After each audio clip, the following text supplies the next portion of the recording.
Seorang anak di bawah umur diringkus petugas Satuan Reserse Narkoba Polresta Denpasar karena berperan sebagai kurir peredaran sabu-sabu di wilayah Denpasar.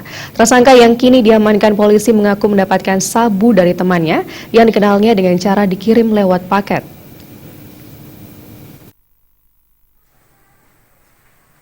Was 14 tahun diamankan petugas Satres Narkoba Polresta Denpasar saat menempel sabu-sabu di Jalan Cok Agung Tresna Denpasar. Dari tangan ABG ini polisi menyita 11 paket sabu-sabu seberat 50,58 gram.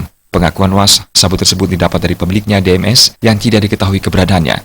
Tersangka hanya diminta untuk menempel barang tersebut pada tempat yang telah ditentukan. Sekali menempel, ia dijanjikan diupah oleh DMS. Namun anak yang putus sekolah hanya sampai SMP ini mengaku belum diberi upah keburu ditangkap. Sebelumnya Was juga sempat menggunakan sabu tersebut. Kamu gunakan sendiri atau kamu edarkan? Tidak, Pak. Saya edarkan, Pak. Kamu edarkan, tapi kamu gunakan juga? Iya, Pak. Kamu yang mecah barang-barang ini? Iya, Pak. Di paket kecil ya? Iya. Kasat Res Narkoba Polresta Denpasar Kompol Wayan Arte Aryawan mengatakan, tersangka Was ditangkap berdasarkan informasi masyarakat. Polisi yang melakukan penyelidikan akhirnya meringkus Was saat menempel barang terlarang tersebut.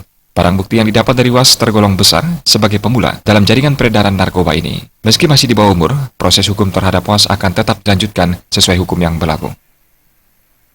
Kami berhasil menemukan pelaku yang selanjutnya pada saat kami geledah, kami mendapatkan ada 2 paket besar sabu padanya.